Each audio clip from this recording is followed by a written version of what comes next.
بسم اللہ الرحمن الرحیم۔ قرآن کریم میں اللہ تعالیٰ نے ارشاد فرمایا من عمل صالحا من ذکر او انثی وهو مؤمن فلنحیینہ حیاتا طیبہ، کہ جو آدمی نیک کام کرے گا خواہ وہ مرد ہو یا عورت ہو، بشرطے کہ ہو صاحب ایمان، تو ہم اس آدمی کو دنیا کی زندگی میں پرسکون زندگی نصیب کریں گے۔ اس آیت میں اللہ تبارک و تعالی نے حکم دیا کہ نیک کام خواہ مرد کرے یا عورت کرے، ان دونوں کو پورا ثواب ملتا ہے، ثواب میں کمی نہیں ہوتی۔ یہ نہیں ہے کہ عورت کو کم ملے گا یا مرد کو زیادہ ملے گا، ایسا نہیں ہے۔ قرآن کریم نے عورت کے وقار اور عزت انسانی کو مرد کے مساوی قرار دیا ہے۔ قرآن عورت کے حقوق و فرائض کا تعین کرتا ہے۔ قرآن میں جہاں بھی کہیں انسانی فضیلت میں مرد کا ذکر ہے، وہاں عورت کا بھی ساتھ ہی ذکر ہے۔ قرآن میں جہاں فلاح و بہبود کا دار و مدار ایمان اور عمل پر ہے، وہاں عورت اور مرد دونوں کو شامل کیا گیا ہے۔ جو لوگ کہتے ہیں معاذ اللہ عورت اسلام میں جناب عورت کو تو حقوق نہیں ہے، ان کو اسلام کا پتہ نہیں ہے، اور کوئی مسلمان عورتیں جو ان کے ورغلانے سے ایسی باتیں کرتی ہیں کہ جو ہم تو جو ہے نا عورتوں کے حقوق کے لیے باہر آئی ہیں، تو جو اس حقوق اسلام نے دیے ہیں عورت کو، وہ دنیا کے کسی بھی مذہب نے نہیں دیے، یہ یاد رکھیے۔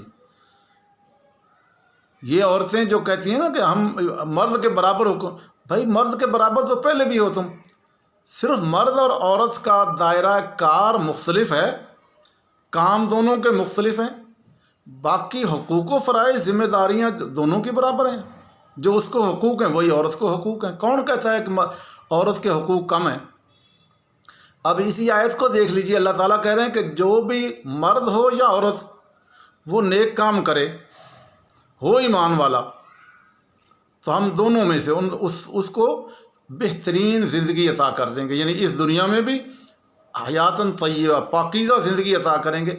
اچھا، یہ بھی ایک عجیب جملہ ہے کہ پاکیزہ زندگی کیا ہے؟ مطلب یہ کہ جو بندہ ایک دوسرے کے حقوق ادا کرے گا، نیک کام کرے گا، تو اس کی زندگی خود بخود پاکیزہ بن جائے گی، نیک زندگی ہو جائے گی، لوگوں کو بھی سکون ملنا شروع ہو جائے گا، وہ خود بھی پرسکون رہنے لگ جائے گا۔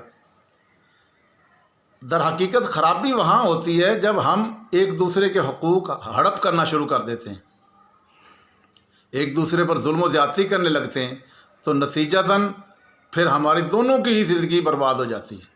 مثلا مرد اور عورت دونوں اگر ایک دوسرے کے حقوق و فرائض ادا کرتے رہیں، مرد کا دائرہ کار باہر سے ہے، عورت کا دائرہ کار گھر میں ہے، مرد کما کے لائے عورت کو دے، عورت اپنے گھر کی مینجمنٹ کرے، سارا کچھ دونوں مل کے کریں گے محبت کے ساتھ، پیار کے ساتھ، تو ان دونوں کی زندگی خوشگوار زندگی بن جائے گی۔